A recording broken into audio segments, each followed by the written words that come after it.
Ini bagian kedua dari pelajaran ini, oke? Dan sekarang kita mau belajar tentang tanda. Kita tahu ada tanda binatang, ada nama dan bilangannya ya. Dan kita sudah belajar bahwa nama melambangkan karakter, bilangan menunjukkan karakteristik daripada karakternya. Tanda, kita akan lihat bahwa tanda itu menunjukkan itu. Menunjukkan karakter ya, tandanya. Jadi kalau kita lihat gambar yang di sini, kita lihat bahwa dikatakan Konstantin ya, ini Konstantin, kita sudah kenal semua Konstantin. Maksudnya sudah tahu ceritanya, khususnya sebagai orang Athena. Dalam tanda ini atau di dalam tanda ini kamu akan taklukan. Ya. Dan tandanya ini. Dan kalau kalian lihat di langit ada matahari dan ada kayu salib. Okay. Jadi ada kayu salib, lalu ada matahari. Kita tahu matahari bundar ya. Bundar. Jadi tandanya ini. Ada kayak kayu salib, lalu seperti huruf P ini ya. Jadi ini matahari dan salib. Jadi inilah tandanya. Jadi dia dapat tanda ya. Dia dapat tanda di langit. Dia bilang, dengan tanda ini kamu akan menaklukkan. Okay? Dan dia taklukan betul-betul. Jadi tandanya inilah tanda untuk dia bertempur dan menaklukkan. Oke? Jadi mari kita lihat tanda. Di Wahyu 13 ayat 15, dia ada kuasa untuk memberikan kepada image of the beast, sehingga image of the beast dengan kehidupan itu, dengan kuasa yang dia terima, dia akan berbicara. Kita tahu bicara itu melalui badan legislatif dengan judicial ya, judikatif dengan legislatif. Artinya dia akan membuat undang-undang menggunakan kuasa yang dia terima ini. Dia akan membuat undang-undang, dan dengan undang-undang itu akan dipaksakan. Cause itu menyebabkan untuk terjadi. Sebanyak mungkin orang yang tidak mau sembah image of the beast akan dibunuh. Akan dibunuh. Artinya sebagaimana tadi malam kita belajar bahwa ini adalah persoalan penyembahan ya. Cuma ada dua yang disembah, pencipta dengan makhluk ciptaannya, dan masing-masing ada tandanya. Dan kalau saya tidak mau sembah, kalau saya tidak mau sembah kepada image of the beast, dan kita tahu di Matius 4, makhluk ciptaan yang diciptakan, yang minta kepada yang menciptanya, Tuhan Yesus, untuk sembah dia. Artinya inilah makhluknya. Semua adalah kaki tangannya daripada kuasa kegelapan setan ini ya. Jadi melalui dia punya agen-agen ya, dia disembah. Sama dengan kita sudah belajar, melalui anaknya kita sembah Bapa. Melalui the son of perdition kita sembah setan. Dan kalau kamu nggak mau sembah, kamu akan dibunuh. Ayat 16. Dan dia menyebabkan semua untuk menerima tanda. Ini tanda ya. Terus lihat tadi bahwa tanda itu tanda untuk menaklukkan. Dan tandanya di tangan kanan dan atau di dahi. Oke. Tandanya di tangan kanan, tapi kita mau fokusnya di dahinya. Dan kita sudah belajar kemarin apa artinya di dahi.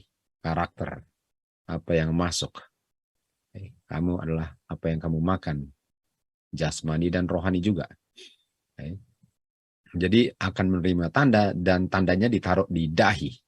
Artinya orang yang menerima tanda, tandanya ada di dalam mereka punya frontal lobe. Dan dengan ada di frontal lobe, itulah yang dibilang tandanya. Dan kita tahu frontal lobe itu nggak bisa kelihatan. Tapi dengan pilihannya, dengan ucapannya, dengan tindak tanduknya, kita bisa mengetahui apa isi pikirannya. Karena isi pikiran itu diungkapkan dalam kata-kata, tindak tanduk, dan perilaku saya.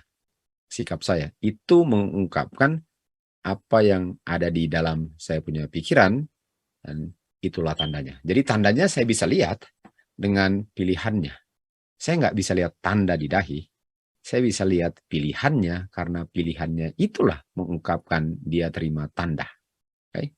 Sama dengan iman, iman nggak bisa kelihatan, tapi bisa lihat hasil imannya, yaitu perbuatannya.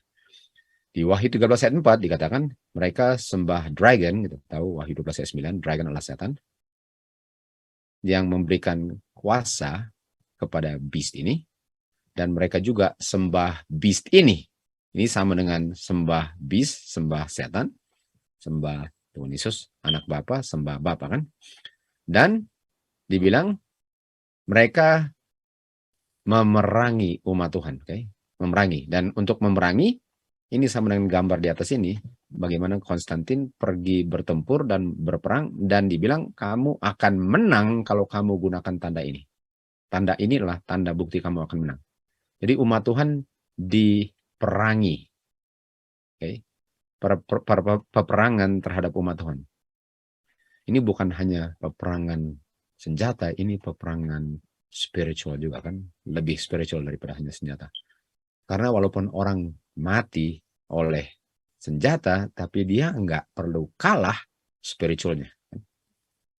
Bisa saja dia menang malahan, walaupun dia mati oleh sebab dia punya peperangan yang bukan spiritual. Dan Wahyu 13 ayat 5 dikatakan, diberikan kuasa untuk dia selama 42 bulan, yaitu 1 masa, 2 masa, 3,5 masa, 3,5 masa, atau sama dengan 1260, kita tahu ini kuasa kepausan. Jadi pausan ini menerima kuasa dari pagan Rome, yaitu dari kuasa kegelapan setan kan. Dan dia diberikan power ini untuk berperang memerangi umat Tuhan, dan dia membuka mulutnya untuk menghujat Bapa di surga, menghujat karakternya, menghujat tempelnya, dan semua yang berdiam di bumi. Jadi dia menghujat. Kita tahu menghujat artinya dia manusia, tapi dia bilang dia God, kan kemarin kita baca. Dan ayat 6, tadi ayat 6, sekarang ayat 7. Ayat 7 dikatakan, diberikan kepada dia untuk memerangi umat Tuhan, the saints, dan untuk menaklukkan mereka. Ini menaklukkannya kan. Ini kata menaklukkannya mereka ini yang saya mau kejar, bahwa tandanya untuk kamu pasti menang adalah ini, tanda ini. Ini kayu salib bersama dengan dia punya matahari ya.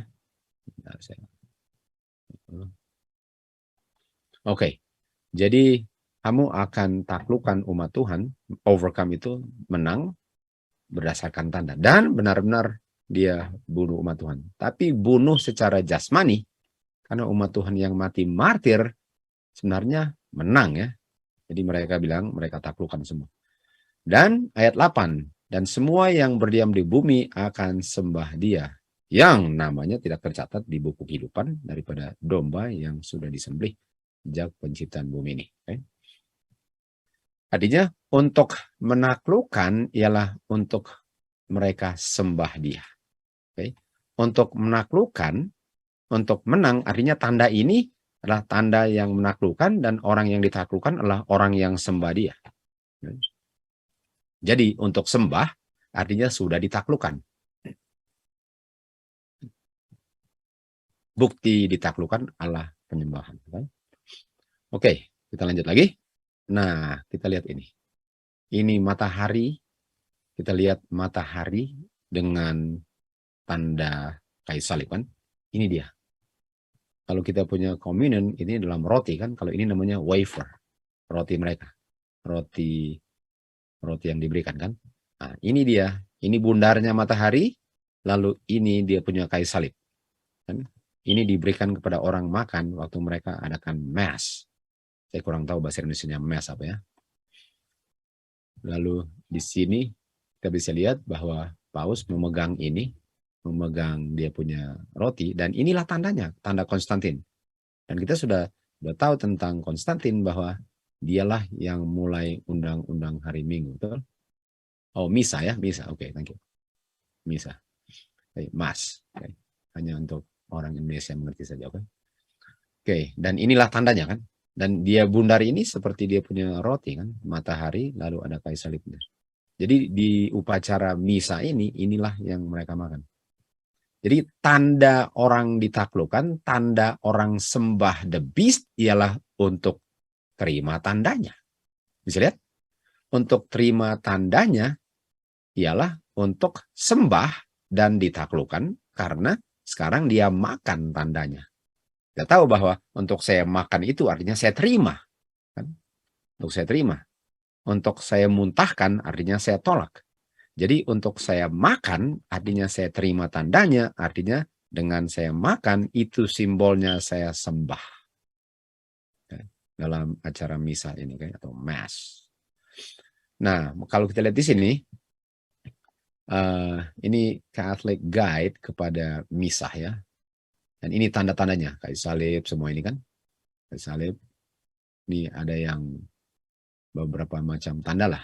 Tapi ini ya, ini kayu salib, ini dia. Ditaruh di dahi seseorang kan. Ini tandanya di dahi ini. Ini tanda bahwa kamu sudah ditaklukkan dengan kamu ambil bagian dalam misa ini dan makan tandanya. Artinya, ini lambang kamu sembah the beast. Kamu sembah the beast atau kamu sembah dragon kalau kamu terima tandanya. Karena tanda menunjukkan kamu sudah ditaklukkan. Dan kita tahu ada yang namanya Ash Wednesday. Saya nggak tahu sama sekali bahasa Indonesia, tapi mudah-mudahan kalian tahu apa Ash Wednesday kan. Ini dia. Nah, mari kita lihat dari Dictionary of the Liturgy. Ini tahun 1989, Dictionary of the Liturgy ya. Dikatakan di sini, distinctive of the Roman Catholic Church, artinya yang membuat gereja ini beda, ialah pemeliharaan misa minggu. Dan kalau saya mengambil bagian dalam misa minggu di mana saya makan tanda itu adalah tanda. Bisa lihat? Itu tanda. Jadi kita bisa lihat bahwa tanda daripada Konstantin punya tanda itu matahari, ini mataharinya. Paus pegang mataharinya kan. Ini tandanya. Dia pegang mataharinya, lalu ini kayu salibnya. Ini kayu salibnya, ini tandanya. Kan? Lalu waktu mereka makan, inilah mereka punya communion. Dan semua orang yang ambil bagian adalah orang-orang yang sembah. Nah, bukan berarti bahwa dia tahu apa yang dilakukan. Karena bisa saja orang melakukan itu tidak memiliki pengetahuan bahwa itu artinya mereka sembah. Sembah the beast, atau sembah dragon. Tapi itulah tandanya. Jadi untuk ambil bagian dalam misa hari Minggu, ini peliharaan ini menjadi tanda daripada orang-orang yang mempraktekkan apa yang mereka percaya dalam doktrin ini. Inilah tanda. Nah, kita lihat di March 7, walaupun ada yang bilang March 3, tapi ya antara 3 dan 7 lah. Pokoknya tahun 321, hari Minggu menjadi hari istirahat orang-orang Kristen. Nah, ini bicara tentang Konstantin, oke? Nah, kalau ada Maret 7, 321 itu sama dengan hari lahir kan? Sama dengan bahasa Indonesia bilang hari jadi, birthday gitu. Sama dengan hari lahir. Kalau ada harinya March 7, 321, hari Minggu menjadi hari istirahat orang Kristen. Paling kurang itu yang dibilang ya. Dan tentu saja hari Minggu tutup semua kan karena hari istirahat, semua istirahat. Jadi hari yang dihormati yaitu hari matahari. Jadi Venerable Day itu hari yang dihormati, yaitu hari matahari. Biarlah orang-orang di kota-kota beristirahat, biarlah tempat-tempat bekerja tutup semua. Jadi hari ini adalah boleh katakan hari lahir, birthday, hari Minggu. Hari Minggu ada dia punya hari lahir. Dan hari lahirnya ada tanggalnya. Ada tanggalnya. Lalu Konstantin, sorry, ini adalah bagian daripada yang atas ya. Lalu di sini dikatakan di Great Controversy, hari yang Bapa telah berkati dan kuduskan, di Kejadian 2 ayat 2 dan 3, digantikan dengan festival perayaan orang kafir sebagai hari matahari yang dihormati. Artinya ini hari yang dirayakan yang dibilang hari matahari ini menggantikan sama dengan Daniel 7 ayat 25, menggantikan Tuhan punya hari Sabat. Menggantikan. Dan ini namanya festival. Kita tahu hari Sabat adalah festival, feast kan. Imamat 23, Bilangan 28, itu semua adalah feast. Jadi ini sama dengan Daniel 7 ayat 25, dia think to change times, dia punya feast dengan laws, hukum Tuhan kan. Dan hari Sabat ada hubungan dengan times, dengan laws, persis. Kan? Jadi ini dirubah dan dia rubah itu. Nah, mari lihat ya. Kita lihat ya, di sini ada kayu salib. Ada kayu salib.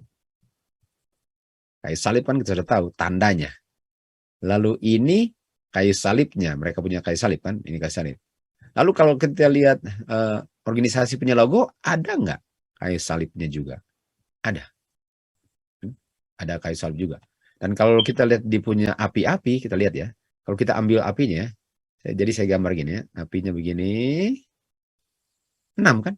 Yang video pertama yang kemarin sudah dibikin, saya kasih tunjuk bahwa ada 3, 6. Garis pertama 6, garis kedua 6, garis ketiga 6 kan? Jadi 6, 6, 6. Dalam logo organisasi Advent ada kayu salib, lalu ada tanda bilangannya 6, 6, 6. Okay?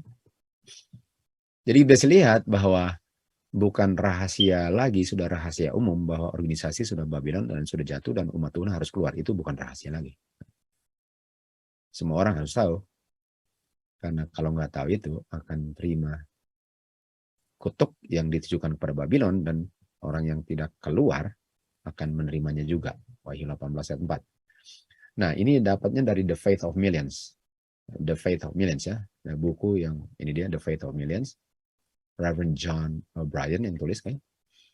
Jadi dikatakan sini ya, waktu seorang imam mengucapkan ya, waktu seorang imam mengucapkan kata-kata yang kudus itu, dia punya kata-kata memanjat masuk ke dalam surga, ini di hari misa, Mass ya.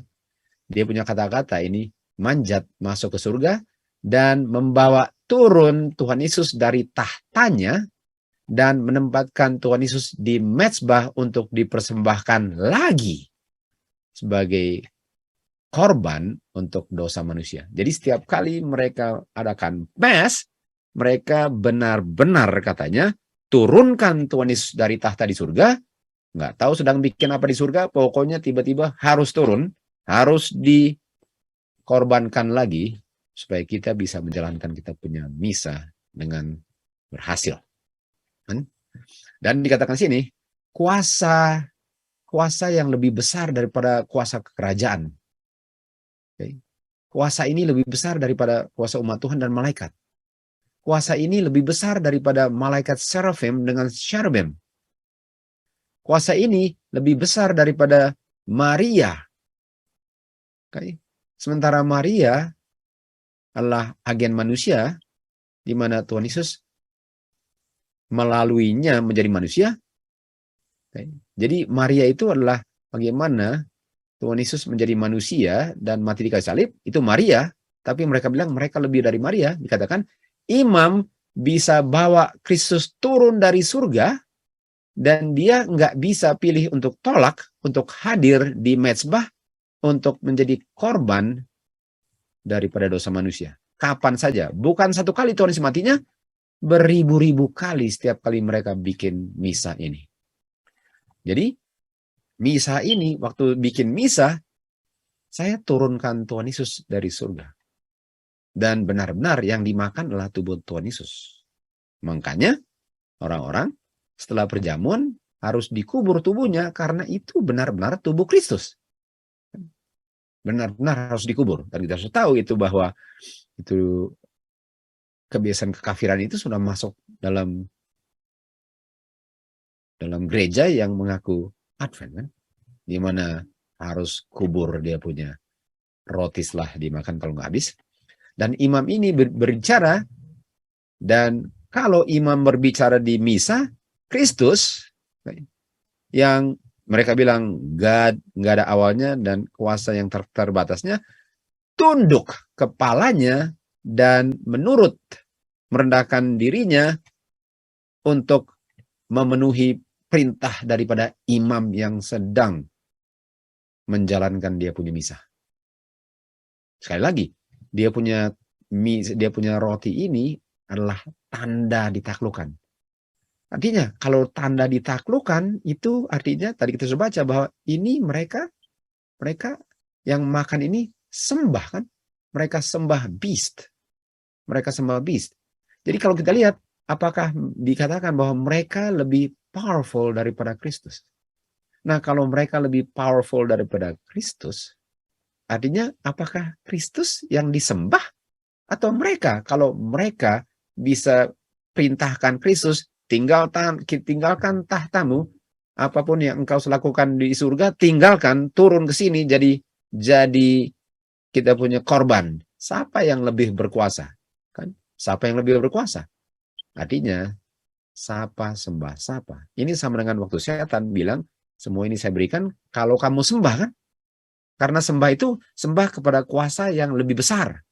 Sementara mereka bilang mereka punya kuasa lebih besar dari Kristus. Artinya siapa yang sembah siapa di sini.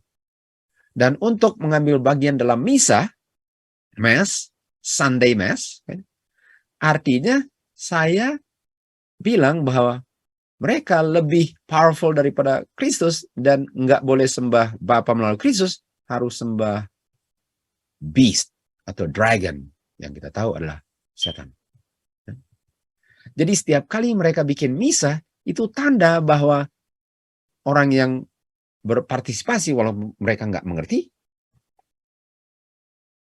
sedang ditaklukkan dan sedang sembah kuasa kegelapan setan ini.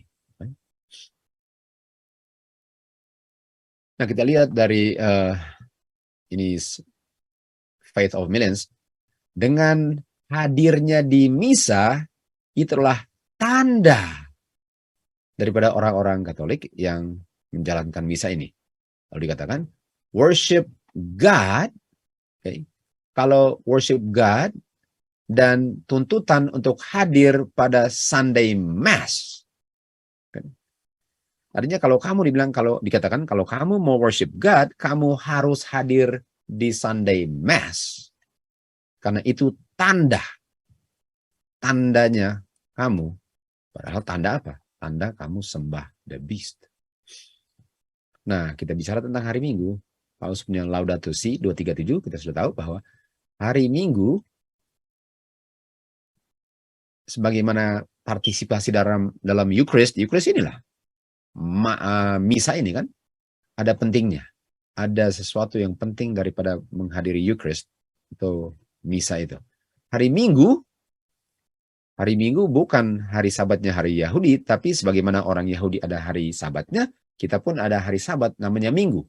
Lah, hari yang ditetapkan untuk menyembuhkan hubungan kita dengan Bapa di surga dengan satu dengan lain. Hari Minggu adalah hari kebangkitan, penciptaan baru. Penciptaan baru. New creation. Dan itu terjadinya waktu apa? Misa, Eucharist. Ini artinya kuasa penciptaan. Karena kalau saya bisa membuat tubuh Tuhan Yesus turun ke bumi dan menjadi korban lagi, dan saya bisa merubah ini wafer roti ini yang adalah tanda yang saya makan menjadi tubuh Kristus, artinya saya bisa menciptakan tubuh Kristus menjadi tubuh Kristus yang dimakan. Jadi Kristus di surga, saya bisa dengan kuasa saya membuat tubuh itu menjadi tubuh Kristus, sehingga orang yang makan, mereka benar-benar percaya bahwa mereka makan tubuh Kristus. Dan itu kuasa penciptaan. Dan hari Minggu itu menunjukkan kita ada kuasa untuk menciptakan kamu yang baru. Itu tanda daripada Sunday Mass, misa hari Minggu, kan? Nah, ini Eucharist. Kalau kita lihat Eucharist ya, Eucharist itu bahasa Greek-nya Thanksgiving, lalu dibilang Holy Communion atau Body and Blood of Christ, tubuh dan darahnya Kristus yang dimakan sementara menjalankan misa atau Eucharist, perayaan ini. Sama dengan Last Supper, Tuhan Yesus punya perjamuan pada malam hari, waktu dia dikhianati Judas, Juru Selamat kita membuat Eucharist. Tidak tahu, waktu Tuhan Yesus bikin itu, Tuhan Yesus bikin Passover kan. Tapi mereka bilang Eucharist, korban untuk tubuh, daripada tubuh dan darahnya. Mengingatkan kematian dan kebangkitannya, kan? Satu upacara kasih dan tanda persatuan. Tanda persatuan.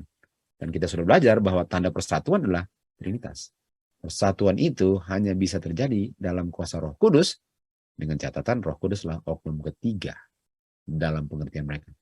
Dan Kristus dimakan. Lihat ini, Kristus dimakan dan pikiran saya dipenuhi dengan grace, dengan kemuliaan. Jadi waktu saya makan, saya benar-benar makan the flesh of Christ. Padahal Tuhan Yesus bilang, my flesh, Yohanes 6:63, my flesh profiteth nothing. Nggak ada gunanya makan tubuh saya. Tubuh saya nggak akan membuat kamu profit apa-apa. Sementara mereka bilang, ini benar-benar tubuh Tuhan Yesus. Nah, mereka ada kuasa untuk turunkan Tuhan Yesus dari tahtanya di surga bersama Bapa dan menjadi korban setiap kali mereka merayakan misa ini. Oke. Oh, sorry. Mari saya mau kasih lihat di sini. Dikatakan, kita benar-benar nggak bisa hidup tanpa Eucharist. We cannot live. Nah, kita tahu, dikatakan, manusia nggak hidup dari roti saja, tapi dari setiap firman Tuhan. Sementara mereka punya Eucharist benar-benar roti. Tapi murid Tuhan Yesus bilang, no, bukan rotinya yang penting. Firman Tuhannya. Sementara mereka rotinya. Karena rotinya mereka bilang tubuh Tuhan Yesus. Sementara Tuhan Yesus bilang, bukan tubuh saya. Firman saya yang kamu makan adalah roh dan kehidupan. Jadi kita sudah bisa lihat, sudah berbeda di sini kan. Jadi persatuannya dengan makan tubuh Kristus. Sementara Kristus bilang persatuannya dengan terima firman roh, kehidupan, kuasa, wisdom, power-nya. Kan? Oke. Ini tanda. Jadi setiap kali orang ambil bagian dalam misa, dia sebenarnya sedang menerima tanda dan dia sedang sembah kuasa kegelapan. Oke. Jadi kita lihat di March 7, 321, Konstantin punya undang-undang hari Minggu kan?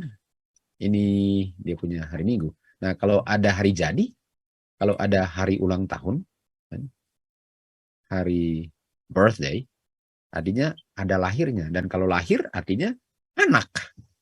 Dan hari Minggu lahirnya March 7, 321, artinya hari Minggu ini, waktu lahir, hari Minggu adalah anak.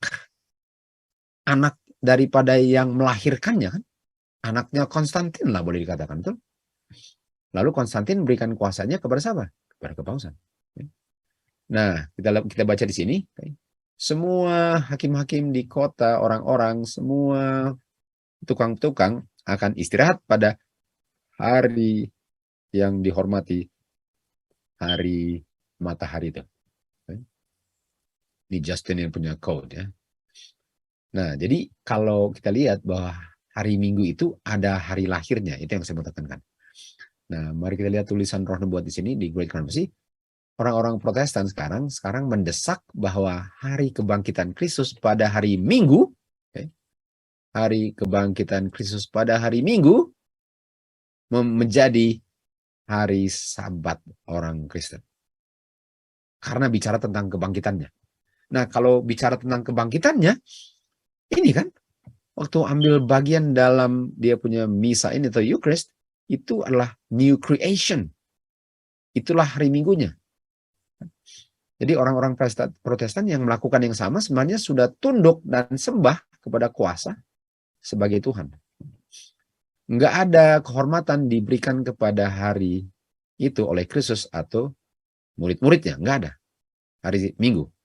Pemeliharaan hari Minggu sebagai institusi Kristen awalnya as its origin artinya apa? Awalnya kan, ada awalnya. Mulainya dengan misteri daripada yang meniadakan hukum Tuhan. 2 Tesalonika 2:7. Yang di hari Rasul Paulus sudah mulai pekerjaannya, lalu dikatakan, di mana, Roh Nubuat katakan, di mana dan kapan Tuhan mengadopsi anak ini. Nah, kalau bilang child, artinya ada hari apanya? Ada hari lahir. Dan anaknya siapa katanya? Hari Minggu, anaknya siapa? Anaknya Paus. Ini dia kan, March 7. Jadi, itu lahir. Itu waktu lahir. Dan lahir itu new creation. Dan new creation mereka bilang hari Minggu. Tadi di sini kan, new creation. Ini hari Minggu. Inilah hari Minggu, di mana orang dilahirkan kembali pada hari Minggu dengan makan. Kita tahu bahwa dengan makan firman Tuhan, betul, kita dilahirkan kembali. Sama dengan di 1 Petrus 1 ayat 22 dan 23 dikatakan, firman Tuhan itu benih yang tidak bisa fana, itu membuat orang dilahirkan kembali, dan firman Tuhan adalah yang kita makan kan. Sementara mereka punya lahir kembali ialah makan tubuh Tuhan Yesus hari Minggu sebagai tanda taklukan orang sembah kuasa kegelapan ini. Jadi benar-benar kalau kita nggak belajar, kita nggak ngerti sama sekali apa yang terjadi. Jadi ini tentang hari Minggu ini lebih dalam daripada cuma permukaan saja. Hari Minggu, saya nggak akan terima hari Minggu. Oh no. Dalam aspek kehidupan saya bisa saja saya sudah terima prinsipnya. Karena bukan hanya hari Minggu saja, tapi jauh lebih dalam daripada itu. Jadi ini child of papacy, anaknya papacy adalah hari lahirnya, hari Minggu. Ini mereka punya born again. Ini mereka punya dilahirkan kembali hari Minggu. Abad ke-6 kepausan sudah di-establish. Okay. Dan paganism telah memberikan tempatnya bagi kepausan. Dragon telah memberikan kuasanya kepada beast, kedudukannya dan otoritasnya. Ini dia. Dan kita tahu bahwa Sunday ini mulainya oleh Konstantin, pagan Rome, lalu sekarang diberikan semuanya kepada kepausan. Itu sebabnya ini anak yang diadopsi. Diadopsi karena ini anaknya pagan Rome, artinya doktrin ini diadopsi kepausan karena mulainya dengan Konstantin. Diteruskanlah, ya. Bukan dia yang mulai, tapi anak adopsinya. Jadi hari Minggu adalah anaknya daripada papacy. Ini dia kan, anaknya. Anak artinya lahir, born again. Nah, waktu Konstantin conversion atau pertobatan nominal Konstantin, awal daripada abad keempat, membuat semua orang bersuka cita, dan dunia sementara menutupi keduniawiannya dengan pengakuan righteousness, masuk ke dalam gereja. Sekarang pekerjaan korupsi sedang meningkat dalam gereja karena sebenarnya yang masuk kekafiran, tapi mengaku sebagai Kristen. Kekafiran sementara kelihatannya sudah ditaklukkan kekafiran. Kan kekafiran waktu ditaklukkan kan? Waktu kekafiran ditaklukkan sebenarnya kekafiran nggak ditaklukkan. Karena kekafiran masuk dalam gereja, lalu sekarang gerejanya yang kafir, tapi gereja bilang dia Kristen. Dan sekarang dia bilang apa? Paganism menjadi the conqueror. Ingat kata conqueror tadi? Tandanya siapa? Tandanya Konstantin.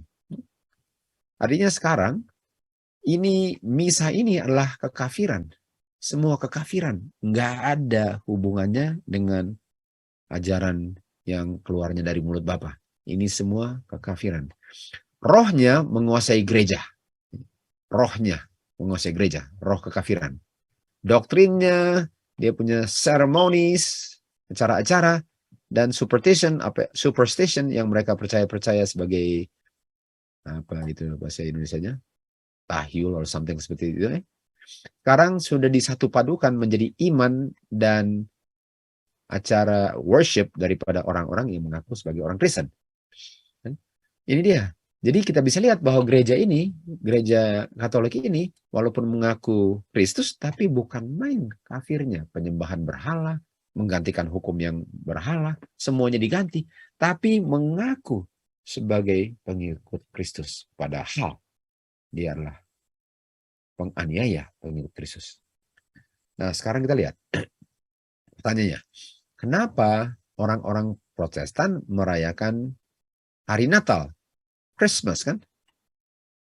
Kenapa orang-orang merayakan hari Natal? Coba kalian lihat ya. Coba bisa tebak. Kata Christmas ini terbagi dua. Christ dengan Mass atau Mass. Christ Mass. Ingat? Sunday Mass dan Sunday Mass itu makan apa? Makan tubuh Kristus. Di saat saya lakukan misa, saya makan tubuh Kristus. Christmas artinya Eucharist. Christmas artinya makan tubuh Kristus pada the venerable day of the sun. Hari yang dihormati hari Minggu itu, saya makan tubuh Kristus. Itu Christmas, itu kekafiran. Lalu kita lihat sini ya. Christmas adalah Christ Mass dan kapan tanggalnya? Desember 25. Jadi kalau kita rayakan Christmas bagaimana dunia merayakannya, kita tahu misalnya bilang nggak ada salahnya bikin pohon lalu kita tolong orang, kita gunakan kesempatan untuk tolong orang, tapi untuk acknowledge Christmas Desember 25, kan, bukankah kalau kita memang boleh bikin itu pohon lalu tolong orang miskin semua itu, apakah harus Desember 25 sampai tahun baru? Bukankah setiap kali boleh? Kenapa dibuatnya Desember 25 pas dengan Christ Mass? Christmas adalah Christ punya Mass. Misanya daripada Kristus, di mana Kristus diturunkan dari surga. Itulah. Dan itu hari lahir matahari. Kan? Itu hari lahir matahari. Nah kalau lihat ya, Christmas adalah Mass of Christ. Christmas. Christ Mass atau Kristus punya Mass. Mary Christ Mass. Nah sekarang saatnya. Memang kebetulan Mary artinya senang kan? Tapi ibunya Kristus namanya siapa? Mary. Mary Christ Mass. Kafir semua. Ini semua kafir kan? Ini semua kafir. Ini tandanya. Tandanya ialah, tandanya gini ya. Ini artinya tanda. Tandanya ialah kalau kamu bikin ini, itulah tandanya kamu sembah kita. Itu artinya tanda. Kalau kamu terima tanda binatang, nggak perlu hari Minggunya dengan kamu melakukan apa yang gereja Katolik sudah tetapkan sebagai kebenaran yang nggak berdasarkan Alkitab. Kita sudah belajar bahwa mereka above the Bible. Artinya nggak biblical mereka. Semua yang mereka bikin, yang kita bikin juga, itu tandanya bahwa kamu sudah sembah mereka punya God. Jadi kalau saya rayakan Christmas sebagaimana dunia merayakannya, itu tandanya bahwa kamu sudah terima mereka sebagai otoritas kebenaran di atas Alkitab. Tanda artinya kamu terima mereka sebagai otoritas paling tinggi dan menjalankan apa yang diperintahkan mereka. Itu artinya tanda. Christmas. Dan tandanya tadi kan, kalau kamu menghadiri Mass, kalau kamu rayakan Mass, itu tandanya. Kalau kamu rayakan Christmas, itu tandanya. Jadi banyak orang nggak tahu bahwa mereka sudah terima tandanya tanpa sadar. Mereka bilang, oh saya nggak akan terima hari Minggu. Tapi dengan saya rayakan, sebagaimana dunia merayakan Merry Christmas, itu tandanya kamu sudah terima. Karena Mass itu, yang Mass Christ itu adalah tanda. Kamu nggak usah hadir di gerejanya, nggak usah makan dia punya roti. Dengan kamu rayakan mereka punya hari raya kafir, itu tandanya kamu terima tanda binatang.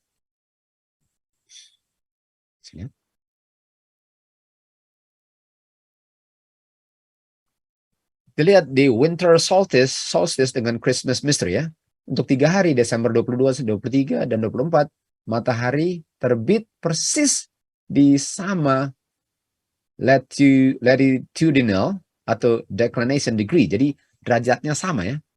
Inilah satu-satunya waktu di mana tahun itu, di mana matahari berhenti bergerak ke arah utara atau ke arah selatan di langit kita. Jadi pada saat itu berhenti, kayaknya nggak bergerak lagi. Dan di pagi hari Desember 25, matahari mulai bergerak lagi 1 derajat menuju utara. Kembali ke hemisfer utaranya. Artinya Desember 25 ini ya, Desember 25, kita baca terus kan. Artinya disinilah awalnya daripada perjalanannya kembali ke hemisfer utara. Dan oleh sebab itu mulailah musim semi. Semuanya pelan-pelan bergerak sepanjang tahun dan tiba-tiba berhenti untuk 3 hari. Seakan-akan 3 hari mati. Tunggu. Tuhan Yesus dia bilang dia akan, walaupun dikuburnya 1 hari, tapi dia bilang 3 hari kan. 3 hari mati. Dan mereka bilang 22, 23, 24 mati. Jadi Tuhan Yesus mati. Dan waktu Tuhan Yesus mati sama dengan matahari mati. Kan? Oleh sebab itu, mataharinya God mati 3 hari atau Tuhan Yesus mati. Dan setelah itu, tanggal 25, dia bangkit kembali. Artinya, Desember 25 adalah kebangkitan matahari. Yang mereka bilang Christmas. Dan Christmas matahari itu sama dengan Christ Mass. Nggak ada hubungannya dengan Kristus selain Kristus punya tubuh dipakukan lagi atau dimakan. Jadi Desember 25 itu ialah hari lahir matahari. Ini namanya simbolik daripada apa? Dilahirkan kembali. Dilahirkan kembali sama dengan makan firman Tuhan, makan tubuhnya Kristus. Apalagi Desember 25. Karena matahari mulai kembali lagi setelah 3 hari mati. Sudah bisa lihat bahwa mereka sangat mengikuti matahari, bintang, dan bulan. Sementara umat Tuhan kalau bilang bulan, oh hati-hati, bahaya itu. Nah, bahaya kalau kita ikut kafirnya. Karena mereka tiru Tuhan punya. Jangan takut dengan benda langit di bumi. Jangan tiru aja yang tiru. Make sure lakukan apa yang Tuhan perintahkan.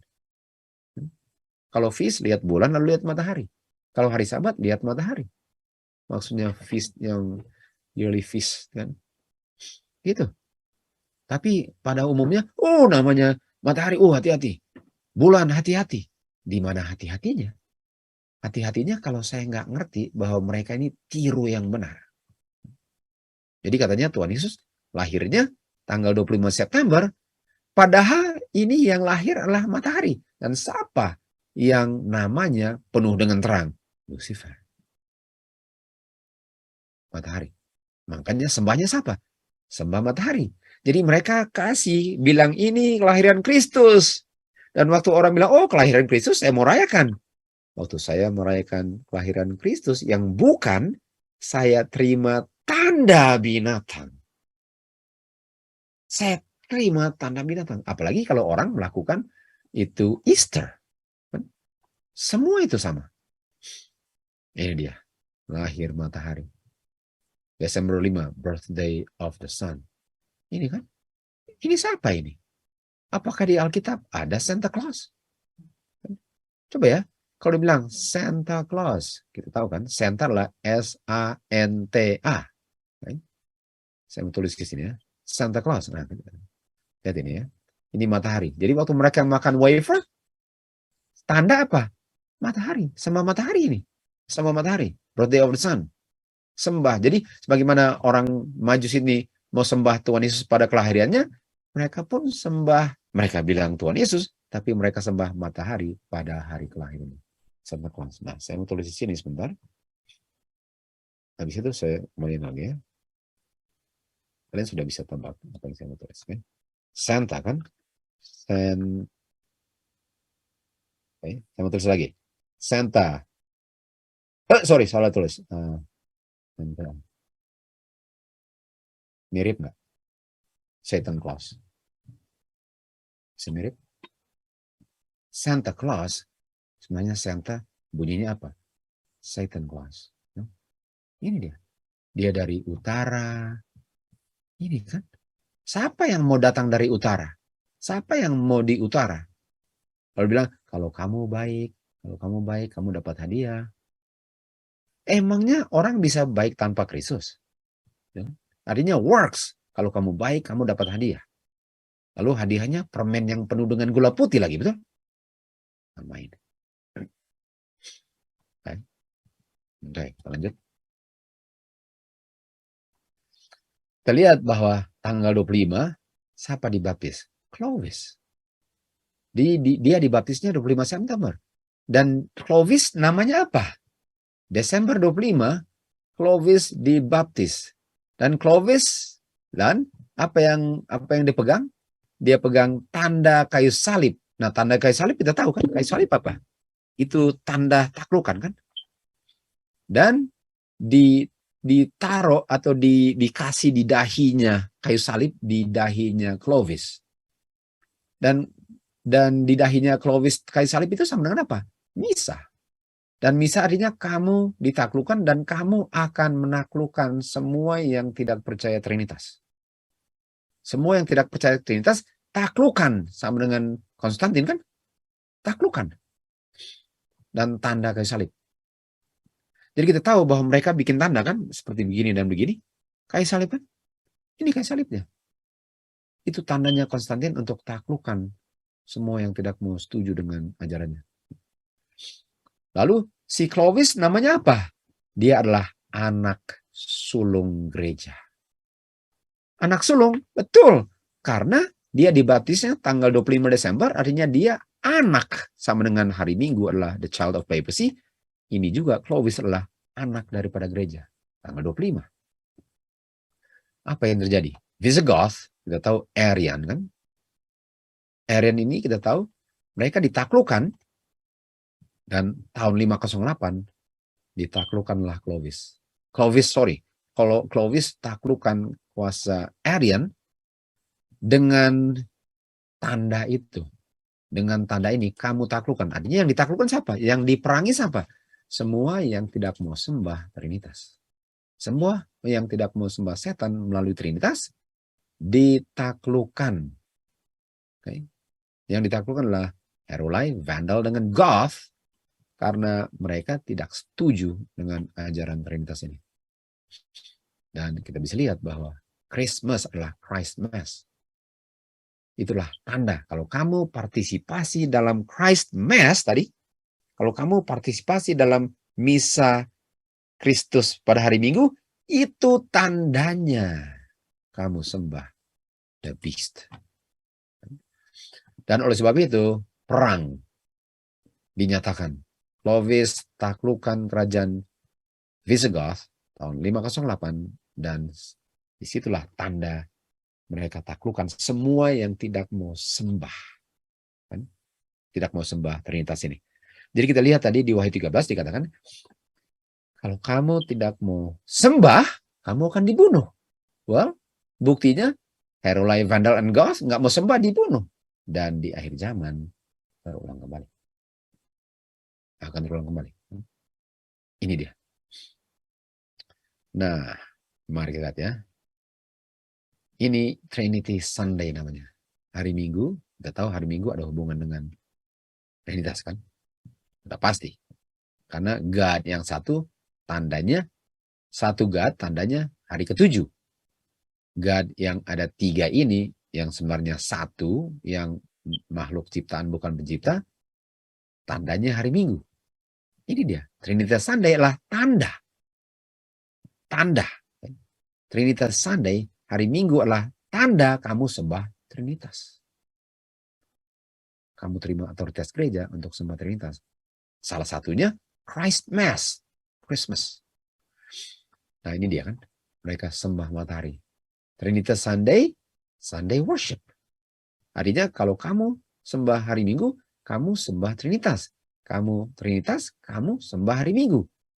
Jadi kita harus bisa lihat bahwa Protestan yang sudah mengadopsi Trinitas ini, sebenarnya sudah terima tanda hari Minggu sebelum diadakan undang-undang hari Minggu. Sudah terima hari Minggu. Nah, mari kita lihat tentang otoritas di sini. Dan otoritas itu kata dasarnya author. Kalau kita lihat author, seorang yang menciptakan suatu atau menciptakan tulisan, penulis buku kan? Author itu penulis. Atau author itu yang awal. Christ is the author of our faith kan? Jadi dia yang awal, dia yang mulai. Kalau yang mulai apa? In the beginning. Artinya God kita punya author karena in the beginning Tuhan yang author. Tuhan yang author bumi ini. Di ayat pertama dikasih tunjuk di Alkitab oleh Musa bahwa God adalah kita punya author. Karena author itu yang mulai sesuatu. Dia mulai sesuatu. God lah kita punya author. Oke? Sudah mengerti author? Sekarang God punya author, dia rubah. Sekarang dia bilang dialah authornya. Nah, apa tanda Tuhan bahwa Tuhanlah yang menciptakan semua itu? Karena Tuhan yang ciptakan, artinya Tuhan yang author, karena semua punya awal diciptakan Tuhan. Tuhan, Bapa dan Anak, Bapa, apalagi Bapa ya, Bapa adalah author daripada segala-galanya. Dan Tuhan Yesus juga anaknya, karena Tuhan Yesus menciptakan segala-galanya. Jadi Bapa melalui Anak adalah author semua yang ada. Kecuali dosa. Author. Artinya semua harus tunduk kepada otoritas Bapa dan Anak karena mereka adalah author. Mereka yang mulai semuanya. Lalu kuasa kepausan ini dia merubah authornya ke hari Minggu. Tapi nggak pernah bisa karena dia makhluk yang diciptakan, nggak bisa makhluk yang diciptakan menjadi author. Nggak bisa. Tapi walaupun nggak bisa, kalau dia punya ide ini diterima orang, dia menjadi author kepada siapa saja yang tertipu. Tapi sebenarnya itu author secara tipuan, kalau Bapak author sebagaimana kenyataan. Jadi orang-orang yang mulai, ini Christmas kan, Christmas itu awal. Awal. Jadi untuk bilang hari Minggu adalah awal, sementara Tuhanlah awalnya.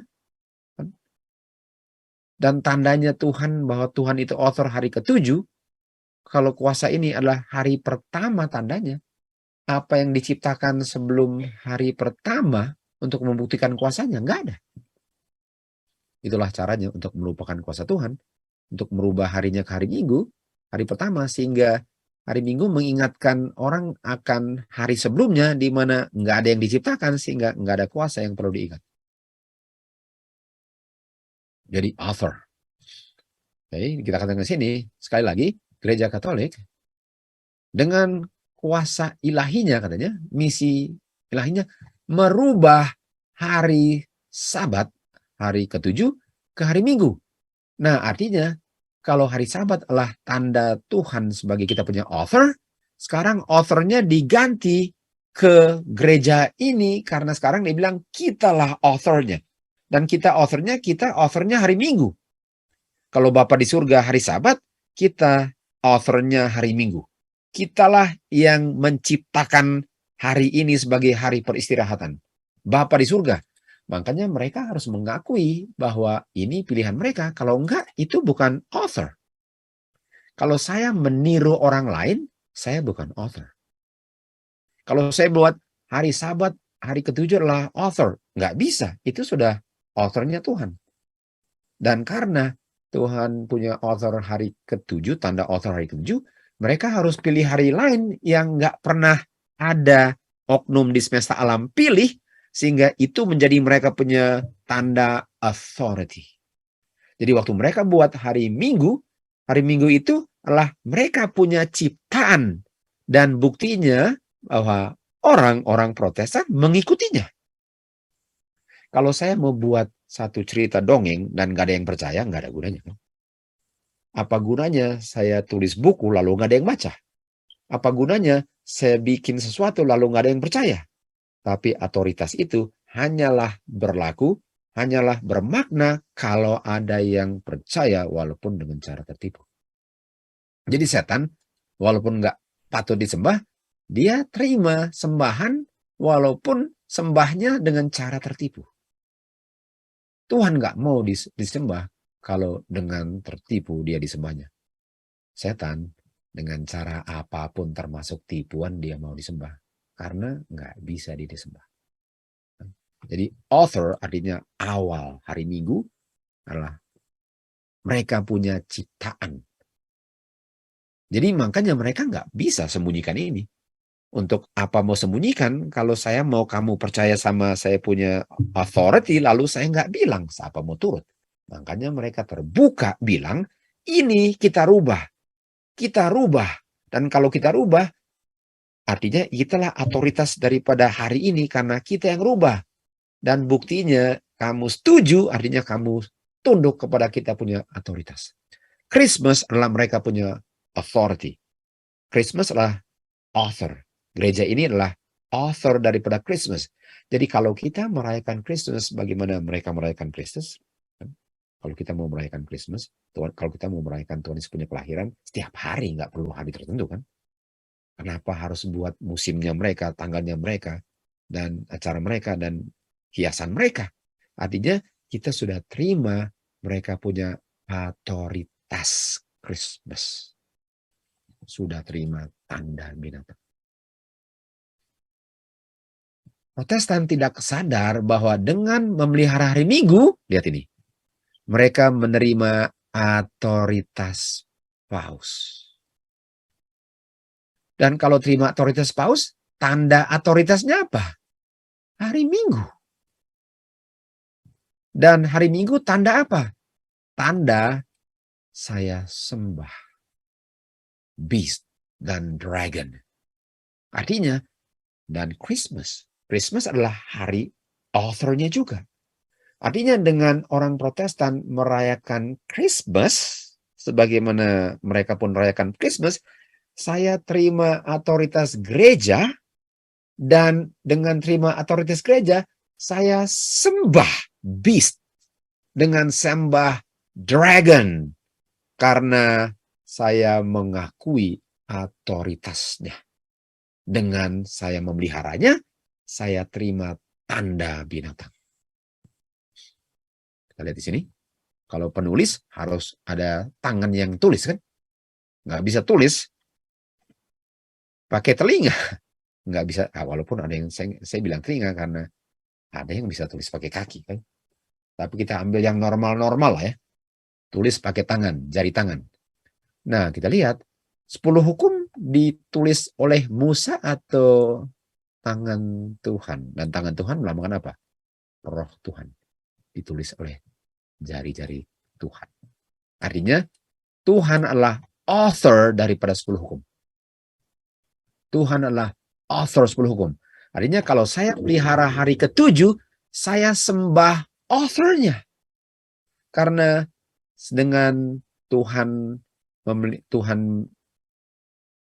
punya 10 hukum, hukum keempat itu di 10 hukum yang dia tulis dengan jarinya, Tuhan adalah author daripada hari ke-7. Artinya dia adalah kuasa, otoritas. Dan dengan saya pelihara hari ke-7, saya sembah authornya dengan memelihara hari ke-7-nya. Karena ditulis oleh tangan Tuhan. Dikatakan di sini, Yeskel 20 ayat 20. Kamu akan menguduskan hari-hari sabatku. Karena hari-hari sabat itu adalah tanda. Tanda bahwa Tuhanlah otoritas, Tuhanlah yang membuat itu demikian. Dan waktu kamu menurutinya, kamu sembah penulis atau pengarang atau pengukir hukum itu. Nah, artinya hari Minggu ada nggak di hukum Tuhan? Enggak. Dan kalau hari Minggu itu nggak ada di hukum Tuhan, artinya hari Minggu ditulis oleh tangan Tuhan atau tangan manusia? Tangan manusia. Artinya hari Minggu adalah authority tangan manusia. Jangan lupa, tangan manusia, tanda binatang diterima di mana? Tangan. Dan di dahi. Kita sudah tahu, hukum Tuhan kita simpan di dahi dan kita ungkapkan pekerjaan kita, hasil pekerjaan Roh Kudus dalam kita dengan bekerja. Artinya orang yang terima hari Sabat, dahinya hukum Tuhan, pekerjaannya pekerjaan Roh Kudus. Sementara orang yang terima tanda binatang, lah mereka terima otoritas tangan manusia ini dengan memelihara dia punya Christmas, hari Minggu, dan semuanya dia punya perayaan-perayaan dan kebiasaan-kebiasaan adat istiadat dengan menguburkan roti perjamuan, sudah terima konsep bahwa kalau saya kubur roti perjamuan, artinya saya setuju bahwa imam gereja Katolik ini ada kuasa untuk turunkan tubuh Kristus dari surga, dari tahtanya, dan menjadi korban untuk ke 1000 kali berapanya. Kalau saya makan, wah nggak habis, saya harus kubur. Karena memang tubuh Kristus diturunkan imam. Artinya, dengan saya kubur, tentu saja banyak orang nggak ngerti ya. Tapi dengan orang kubur, itu roti, mereka terima otoritas gereja bahwa mereka punya kuasa lebih tinggi dari Kristus di hari misa. Mengerikan. Bukan cuma, hari Minggu. No, lebih dari itu. Tanpa sadar, orang sudah terima hari Minggu, walaupun berbaktinya hari ke-7. Jadi kalau saya terima sesuatu di tangan kanan saya, artinya saya terima sesuatu yang ditulis oleh tangan manusia. Dan dahi saya diisi dengan hukum yang ditulis tangan manusia. Dahi hukum manusia yang tulis tangan manusia. Tanda binatang. Dahi hukum Tuhan ditulis tangan Tuhan. Hukum Tuhan. Apakah sudah lihat?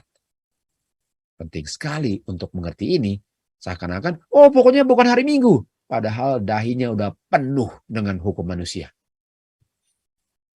Institusi yang menunjukkan Bapa sebagai pencipta adalah tanda dia punya otoritas yang dia miliki di atas semua makhluk yang dia ciptakan. Artinya, institusi apa itu?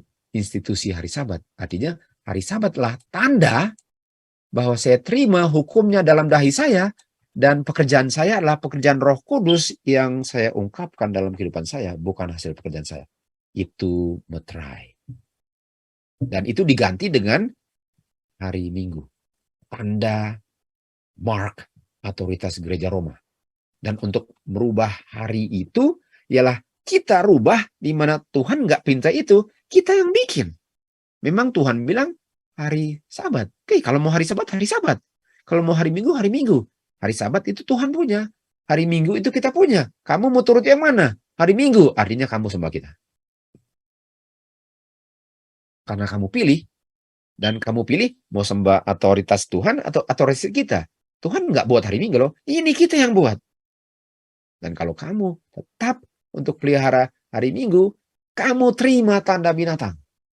Kalau kita tahu bahwa Christmas itu sebenarnya adalah institusi mereka, kita nggak mau ada urusan dengan itu lagi.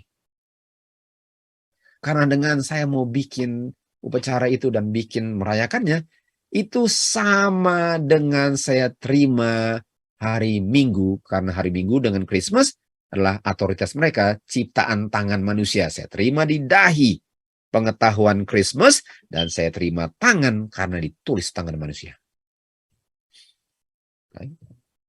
Jadi untuk tetap memelihara hari Minggu, saya homage. Homage itu apa? Sembah. Saya sembah kuasa yang memerintahkannya. Untuk merayakan Christmas, saya sembah kuasa yang menulis atau memerintahkannya. Saya terima. Sudah bisa lihat ini mark of the beast lebih dalam daripada cuma hari Minggu tok. Dengan dirubahnya hukum keempat yang ditunjukkan nubuatan dan memelihara hari Sabat palsunya, saya terima tandanya. Tapi sebelum bilang hari Minggu, saya sudah terima tanpa sadar tandanya dengan tunduk kepada otoritas ciptaan tangan manusia dalam dia punya seremoni-seremoni, termasuk Christ Mass. Dengan saya kubur roti perjamuan, saya terima otoritas walaupun saya buta-buta, nggak ngerti. Karena orang suruh, saya bikin. Nggak pernah gali firman Tuhan, gampang tertipu. God adalah author hukumnya. Kepausan adalah author hukumnya. Hari Sabat adalah tanda otoritasnya. Hari Minggu adalah tanda otoritasnya. Hari Minggu adalah salah satu tandanya. Sebenarnya memang tandanya. Tapi tanda otoritasnya bukan hanya hari Minggu, walaupun ada hubungan dengan hari Minggu, sama dengan semua dia punya acara-acara semua itu. Ditulis oleh jarinya Bapa di 2 loh batu. Loh gereja menggantikan hari itu dari hari Sabat hari ke-7 ke hari pertama dan membuat hukum ketiga dirubah kan? Huruf hukum 4 menjadi hukum ketiga sudah dirubah dan diperintahkan untuk memeliharanya kudus. Ini namanya authority. Authority ialah sayalah yang mulai sesuatu yang nggak pernah sebelum ini termasuk Tuhan pun buat. Nggak pernah di semesta alam selain di bumi ini ada pelihara hari Minggu. Semua semesta alam selain bumi ini, tidak termasuk bumi ini, otoritasnya Bapa di surga melalui anak. Cuma di bumi inilah ada otoritas lain yang mau menggantikan otoritas Tuhan dan berhasil karena banyak yang mengikutinya melalui hari Minggunya, melalui festivalnya, melalui perayaan-perayaan hari-hari rayanya, dan dia punya kebiasaan-kebiasaan, semuanya sedang tunduk kepada otoritas. Itu sebabnya pekabaran-pekabaran di akhir zaman harus membukakan ini. Bagaimana umat Tuhan mau keluar kalau mereka nggak tahu mereka tertipu? Bagaimana mereka bisa tahu mereka ketipu kalau nggak ada yang bilang yang benar supaya mereka tahu mereka ketipu? Bagaimana mereka tahu mereka ketipu kalau mereka nggak tahu bahwa mereka ketipu? Bilangan daripada binatang, the number of the beast. Inilah hikmat. Biarlah dia yang ada hikmat menghitung jumlah bilangan binatang, karena jumlah binatang adalah jumlah manusia. Kita tahu manusia 6 kan, hari ke-6. Dan jumlahnya adalah 6, 6, 6. Jadi ini bilangan binatang. Kita tahu tandanya binatang. Tanda binatang adalah tanda otoritas hari Minggu. Dan hari Minggu itu connect dengan semua hari rayanya kan. Christmas hari Minggu, hari lahir matahari, dia punya Eucharist, semuanya mereka hubungan dengan hari Minggu. Semuanya. Karena hari Minggu itulah kuasa yang bisa bikin semua itu. Dan kalau kamu merayakannya, artinya kamu terima otoritas gereja. Kan? Jadi kita bisa lihat bahwa ini kuasa ini ada tandanya, dia punya sign atau dia punya mark, lalu ada dia punya number. Kan? Ada dia punya number juga. Jadi let him count the number, the name, ada nama juga, karakter, dahi. Nah sekarang bilangannya. Apa artinya bilangan? Nah tadi kita lihat dahi kan. Kalau tanda itu bisa tandanya di dahi dan tanda di tangan. Jadi tanda ada 2. Tanda tangan, tanda dahi. Okay. Sementara dia punya nama adalah karakter. Karakter di dahi yang diungkapkan dalam pekerjaan saya. Sekarang bilangan, di mana masuk bilangannya? Harus ada hubungan dengan dahi dan tangan juga kan? Karena tanda tangan dahi, nama tangan dahi, bilangan harus ada tangan dahi. Mari kita lihat. Keluaran 20 ayat 8. Tuhan bilang, ingat hari Sabat. Ingat hari ke-7. Okay. Dan untuk saya ingat, saya harus ada wisdom. Saya harus ada wisdom and understanding. Saya harus ada mind. Saya punya mind harus jelas untuk tahu hari Sabat itu hari apa. Nggak bisa saya ingat kalau saya salah ingat. Itu bukan ingat. Saya harus tahu persis apa perintah Tuhan, baru saya bisa diingatkan kembali yang benar. Ingat hari Sabat untuk memutuskannya. Lalu dikatakan, 6 hari kamu kerja. 6 hari. 6 hari. Okay. Dia punya angka apa? 6. Artinya dia punya angka 6 apa? Kata lain 6 apa? Kerja. 6 hari kamu kerja. Artinya bilangan binatang ini adalah kerja, kerja, kerja. Bisa lihat? 6 hari kamu kerja, atau 6 ya, ini 6. 6. 6. Ini 6-nya. 6, 6. Sedangkan hari 7, hari Sabat apa? 7. Apakah ada 7-nya di sini? Enggak ada. Jadinya mereka 100% ada hubungan dengan kata kerja. Bukan verb ya, kata kerja. Work. Artinya labor, labor, labor. Nah, kalau bicara tentang labor, ini video yang baru keluar, itu labor union, trade union, apa? Bicara tentang apa? Kerja. Dan apakah itu ada hubungan dengan hari Minggu? Iya. Makanya kerja itu kita sudah belajar di Pengkhotbah 9 ayat 10 kalau nggak salah kan, dibilang kerja pakai tangan. Tangan kerja, betul? Kerja, kerja, kerja. Ini bukan mari kita kerja bagi Tuhan, ini mari kita kerja melawan hukum Tuhan. Kerja, kerja, kerja. Bilangannya adalah kerja, kerja, kerja. Oke. Lihat ya, Keluaran 20 ayat 10. Hari ke-7 adalah hari Sabat. Hari ke-7 kamu nggak boleh kerja. Hari ke-7 kamu istirahat.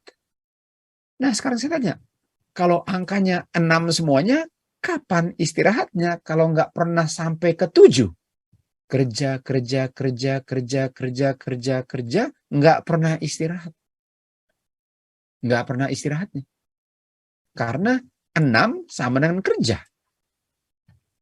Kerja 6 hari, nggak pernah masuk hari ke-7, karena kalau masuk hari ke-7 harus istirahat. Artinya hari Minggu adalah tanda kerja. Nggak ada istirahatnya. Untuk bilang istirahat hari Minggu, salah. Untuk istirahat hari Minggu, bukan artinya saya istirahat hari Minggu. Untuk istirahat hari Minggu ialah untuk terima otoritas daripada kuasa yang author hari Minggu.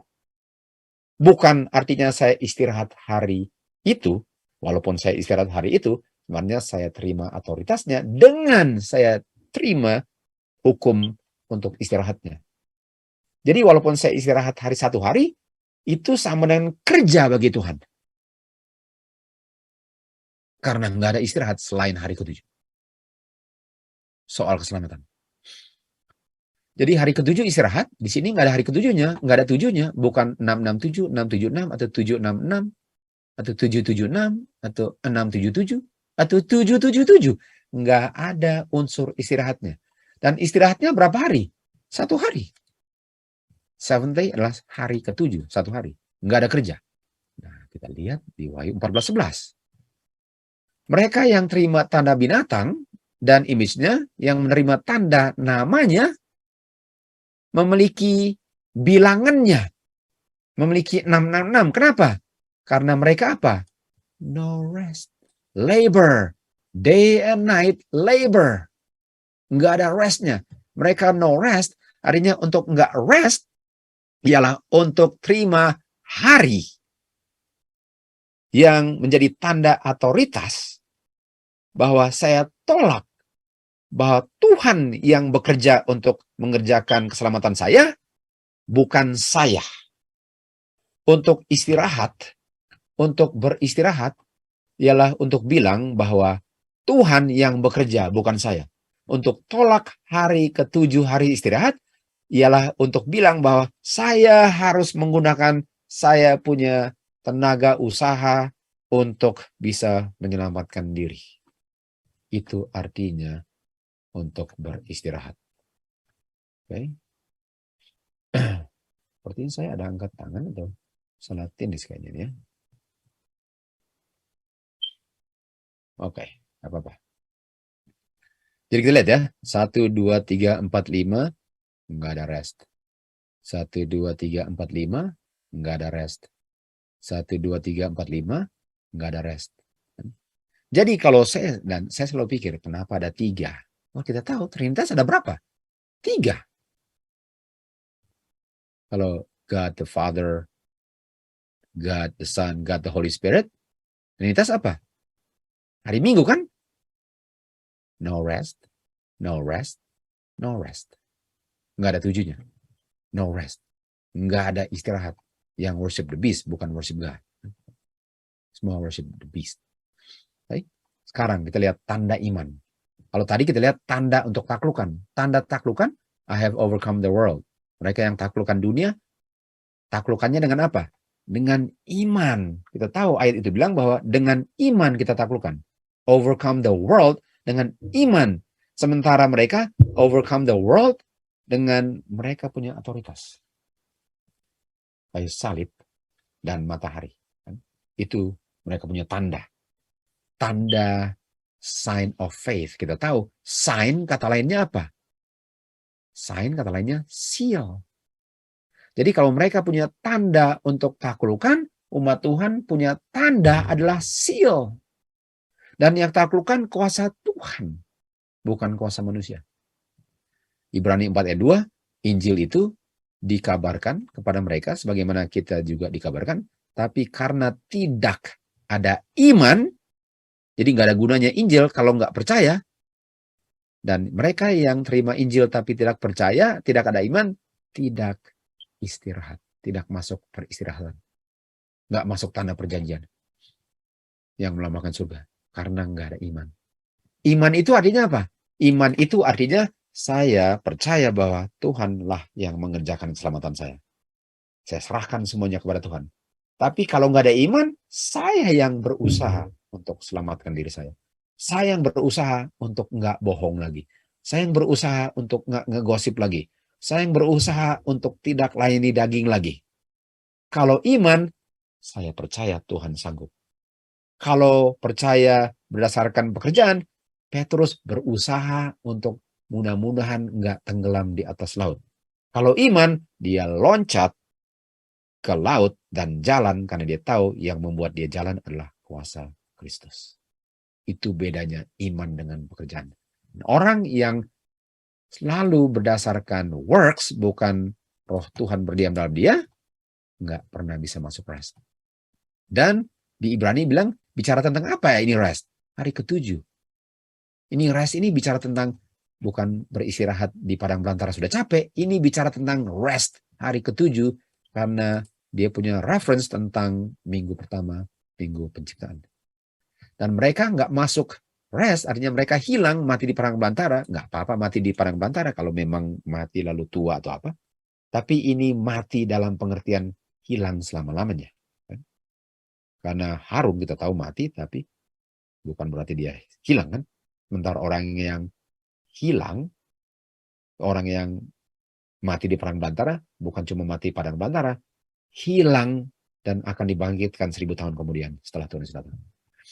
Dan dia yang masuk ke dalam dia punya rest, dia berhenti sebagaimana Tuhan berhenti dari pekerjaannya.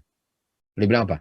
Marilah kita bekerja, labor, untuk masuk dalam rest. Mari kita menggunakan semua tenaga kita untuk beristirahat. Bayangkan.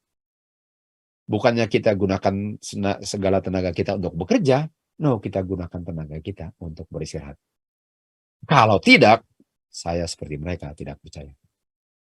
Oleh kuasa Tuhanlah orang diselamatkan, bukan hasil usaha sendiri. Usaha sendiri apa?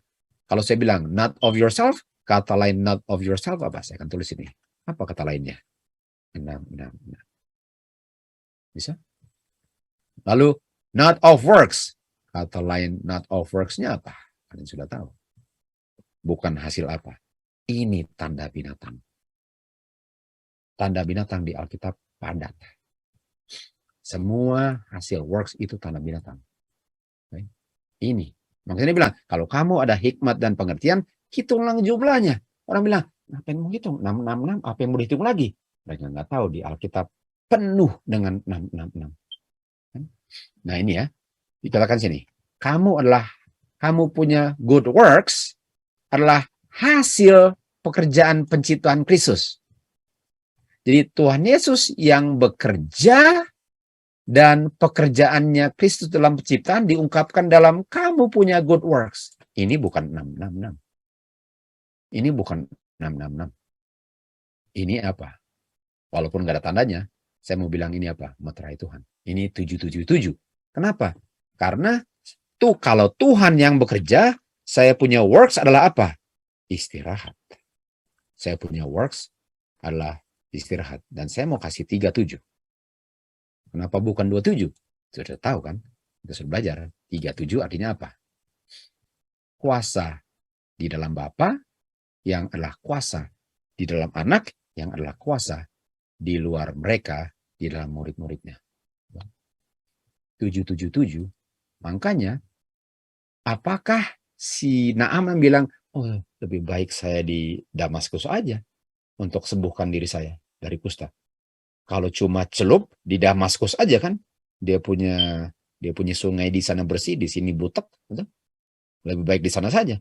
No, kalau kamu pikir di Damaskus, artinya kamu bisa berusaha untuk menjadi sembuh, betul?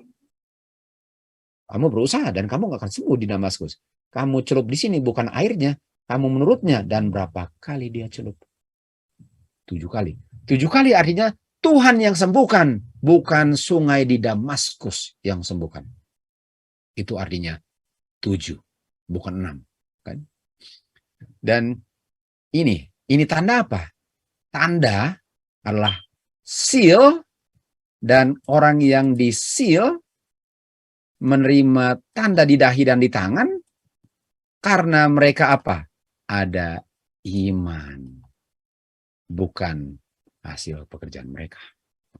Iman. Jadi beda sekali iman dengan pekerjaan. Ini man of sin. Sin apa? Sin bekerja untuk menghasilkan dosa. Faith adalah apa? Tuhan Yesus punya hasil pekerjaan, saya terima. Sin adalah saya berusaha untuk berbuat baik. Itu tanda binatang. Faith, Tuhan Yesus yang berbuat baik, lalu saya terima perbuatan baiknya melalui iman. Itu meterai tanda righteousness of the faith. Saudara-saudara mengerti? Dan mari kita lihat ini. Roh Tuhan, kuasa mereka yang memeteraikan saya. Dan kalau saya dimeteraikan Roh Tuhan, orang yang dimeteraikan apa? Wahyu 14:12. Orang yang dimeteraikan memelihara hukum Tuhan, judgment Tuhan, commandment Tuhan, testimoni Tuhan, dan memiliki iman, bukan memiliki works, tapi mengungkapkan hasil kerja ciptaan dan penebusan Kristus, Bapa melalui Kristus, bukan 666. Ini 14:12 ini adalah orang-orang yang terima meterai Tuhan karena faith, bukan works, bukan 666. Lalu ayat 13. Kita akan bahas lagi di pelajaran lain ini, 13 ya. Di sini dikatakan, diberkatilah mereka yang, jadi konteksnya ayat 12. Konteksnya ialah 12 ya. 12. Jadi jangan baca 13 terpisah dari 12. Jadi orang yang selamat adalah orang yang memelihara, dan mereka peliharanya dengan kuasa Tuhan yang mereka terima melalui iman. Sehingga mereka mati diri mereka. Mereka kalau orang mati nggak bisa bekerja. Mereka mati. Tetapi Galatia 2:20 bilang, mati siapa yang kerja dalam? Yang kerja di dalam siapa? Kristus. Ini kan, saya mati dan saya sekarang hidup melalui iman. Jadi kalau saya mati artinya hidup berdasarkan imannya Kristus, betul? Imannya Kristus. Dan kalau saya kalau saya beriman, artinya saya menerima kuasa untuk mengungkapkan pekerjaan Kristus dalam kehidupan saya, karena saya mati dari pekerjaan saya. Dan mereka yang mati terhadap mereka punya pekerjaan, dia bilang apa? Mereka istirahat dari mereka punya apa? Mereka istirahat dari mereka punya apa? 6. Lalu mereka punya works, yaitu works-nya Kristus. Follow them. Apa artinya follow them? Lihat sini. Lihat di sini tadi. Kristus yang bekerja dalam saya, Saya mati terhadap diri, Kristus hidup dalam saya, dan hasil Kristus follows. Hasil pekerjaan Kristus, hasil iman saya. Ini yang dikatakan sini.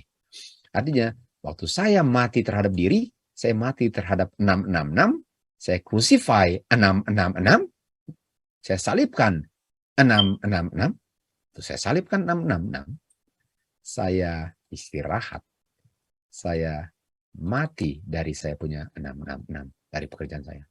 Dan pekerjaan Kristus, Tuhan Yesus punya pekerjaan, follow them. Hasil pekerjaan Kristus lah yang mengungkapkan bahwa saya terima meterai Bapa.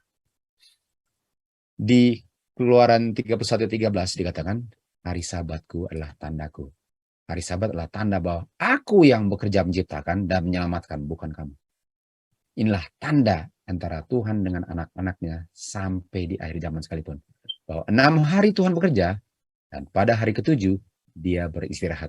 Dan karena dia beristirahat hari ke-7, dialah yang bekerja menciptakan dan menyelamatkan umat-umatnya. Kita harus istirahat dari kita punya 666. Kepausan, dia bilang dia wakil Tuhan Yesus. Sebenarnya dia adalah wakil kuasa yang lain. Dia menunjuk kepada hari Minggu sebagai institusi tanda otoritasnya dan merubah hukum dan waktu perayaan feast-nya Bapa. Dan dia sedang melakukan apa yang setan mau lakukan di surga, sekarang dilakukan di bumi. Untuk membuktikan bahwa hukum Tuhan itu salah dan pemberi hukumnya itu bisa salah. Dan dia membanggakan dirinya akan kuasanya di atas kuasa Bapa, otoritas. Sementara dia sedang mengeko isi hati setan di surga. Bapa telah menginstitusikan hari Sabat sebagai tanda otoritas kuasanya.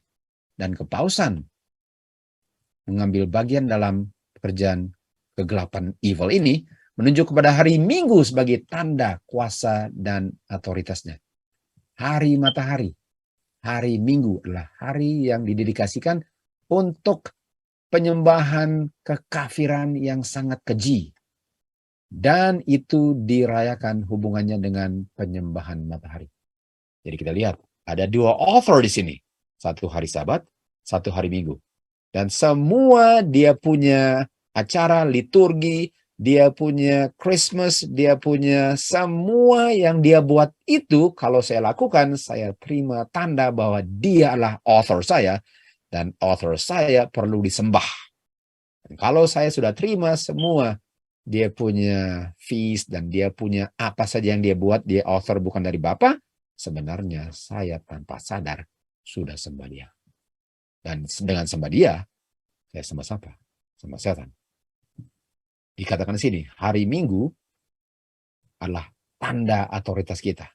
Tanda kuasa keagamaan kita, hari Minggu. Dan kita tahu bahwa gereja itu tidak berdasarkan Alkitab. Gereja tidak menggunakan Alkitab sebagai author. Dan Trinitas bukan berdasarkan Bapa, karena Bapa tidak author Trinitas. Artinya untuk saya terima doktrin mereka, saya sembah author yang membuat Trinitas itu. Dan kita tahu siapa yang buat Trinitas itu. Yang mau disembah di mati sempat adalah setan. Synagogue of Satan. Saya terima tanda binatang. Ada orang-orang di dalam gereja Katolik pun yang sembah Tuhan, walaupun mereka kedapatan sedang melakukan liturgi daripada gereja yang sudah memutarbalikkan kebenaran Tuhan. Mereka sungguh-sungguh dan jujur, tapi mereka nggak tahu kebenarannya. Bapa menerima kejujuran mereka. Tetapi di saat terang akan menyinari jalan mereka, Bapa menuntut dari mereka untuk harmoni sekarang, jalan dengan hukumnya. Dan memelihara hari Sabat, hari ke-7 sebagaimana yang Tuhan sudah tetapkan. Waktunya telah tiba di mana kemuliaan Bapa akan memenuhi bumi ini. Dan dunia akan diterangi dengan kebenaran yang kita pelajari.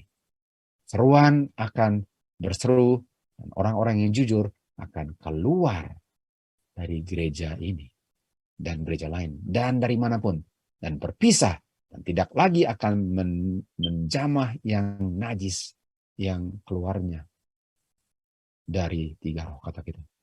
Barulah Bapa bilang, saya akan terima kamu menjadi anak-anak saya. umat Tuhan perlu keluar dari kekafiran ini, dari doktrinnya, dari perayaan-perayaannya, dari dia punya feastnya. Semuanya dia tiru untuk disembah. Untuk menerima tanda ialah untuk mengambil keputusan yang sama dan menganjurkan ide yang sama dengan kepausan bertentangan dengan hukum Tuhan. Dengan orang-orang Protestan memelihara hari Minggu, mereka sedang sembah gereja itu karena otoritas itu, hari Minggu itu, di-author oleh gereja itu. Artinya, saya sembah, saya punya author. Dan hari Minggu, authornya adalah kepausan. Artinya kalau saya pelihara hari Minggu, saya pelihara Christmas dan semua itu, selain daripada yang bilang boleh buat pohon dengan catatan, saya mengerti itu, tapi saya lakukan, rayakan di gereja bikin Christmas, semua itu nyanyi-nyanyi dengan segala macam, itu bukan begitu caranya. Saya sudah sembah kuasa kegelapan, tapi banyak orang yang tidak mengetahuinya. Ini harus menjangkau umat Tuhan yang jujur yang akan keluar kalau mendengarnya. Wahyu 13 ayat 15 bilang, barang siapa tidak mau sembah akan dibunuh. Dan kata lain, sembah apa? Homage. Homage adalah sembah. Dengan menerima institusi apapun, saya sembah karena bukan Tuhan author dari semua. Mereka punya acara dan liturgi dan semua itu, bukan Tuhan. Hari Minggu adalah tanda daripada binatang. Hari Minggu adalah tanda otoritas binatang. Nama adalah karakter hukum binatang. Bilangan adalah karakter yang mengungkapkan bahwa pekerjaan keselamatan tanpa kuasa Tuhan atau work, bukan by faith. Sementara meterai adalah otoritas Tuhan. Hari Sabatlah tandanya. Bagaimana kita melihat kemuliaan Bapa dengan matahari bersinar dengan kekuatannya, memberikan kehidupan dan keindahan dari semua yang diciptakan, bulan, bintang, pekerjaan tangannya, bukan tangan manusia, menunjukkan otoritas kuasa Bapa yang kita sembah. Bapa yang menciptakan, Bapa yang disembah.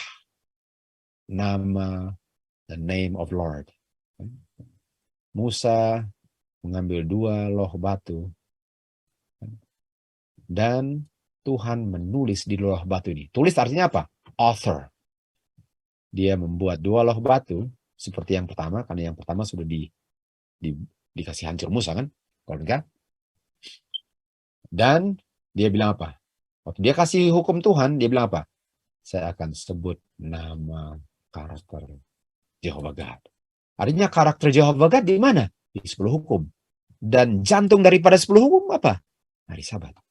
Dan apa karakter Bapa? Dia bilang apa? Saya akan berkemurahan, gracious, panjang sabar, penuh dengan kebaikan dan kebenaran. Merciful. Saya akan merciful. Merciful adalah karakter Bapa. Kalau nggak ada mercy, nggak ada orang selamat.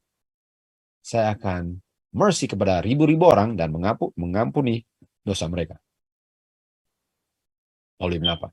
Kalau kita terima hukum Tuhan, kalau kita lakukan hukum Tuhan, kalau kita terima mercy Tuhan, kita pun akan menjadi merciful kepada orang lain. Sebagaimana kamu sudah terima mercy, kamu pun perlu merciful kepada orang. Artinya, sebagaimana saudara-saudara sudah terima kebenaran, sekarang bagian saudara-saudara untuk membagikan kebenaran itu bagi orang lain.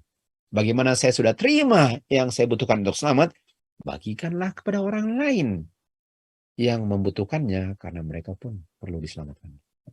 Siapa yang memiliki karakter Bapa di dahinya yang memiliki hukum Tuhan sebagai author semuanya, dan saya melihat domba Kristus di Bukit Sion bersama-sama dengan dia 144.000 memiliki nama, karakter, bilangan semuanya Bapa di dahi mereka. Ini yang sedang terjadi sekarang di akhir zaman. Setan punya kerajaan sudah mau berakhir. Kenapa? Karena hukum Tuhan, walaupun diinjak-injak, tapi ada umat Tuhan yang setia, rela melewati segala macam ancaman kematian sekalipun, untuk tetap tegap berdiri, untuk tidak akan mundur dan kompromi, walaupun kehilangan nyawa sekalipun, untuk kebenaran Tuhan. Tuhan Yesus sudah mau datang, saudara. Sekarang yang paling penting adalah isi firman Tuhan ke dalam setiap sel otak saya. Karena hanya dengan cara demikianlah saya bisa dimeteraikan dengan catatan. Ungkapkan bahwa saudara sudah dimeterai dengan mengungkapkannya, dengan melakukan, dengan menurut semua perintah Tuhan. Itu saya lakukan, itu buktinya Tuhan bekerja dalam saya. Semua yang mustahil, kalau Tuhan bilang kamu harus jalan di atas air, sukar itu Tuhan. No. Dengan saya melangkah, saya percaya itu pekerjaan Tuhan. Kalau saya bilang, oh nanti saya tenggelam, artinya saya nggak percaya kuasa Tuhan. Saya terima tanda binatang kalau saya nggak percaya bahwa perintah Tuhan itu setengah mati untuk dilakukan, itu 666. Tapi semua perintah Tuhan yang saya lakukan itu hasil pekerjaan Tuhan. Semua perintah Tuhan itu seakan-akan mustahil kan? Well, mustahil bagi pekerjaan manusia, tapi tidak mustahil bagi yang beriman, karena dia tahu ini hasil pekerjaan Tuhan, bukan hasil pekerjaan saya. Tidak ada yang mustahil bagi mereka yang beriman. Inilah seri pelajaran daripada pelajaran kita. Nanti kita berjumpa kembali di pelajaran yang lain. Sampai kita berjumpa kembali.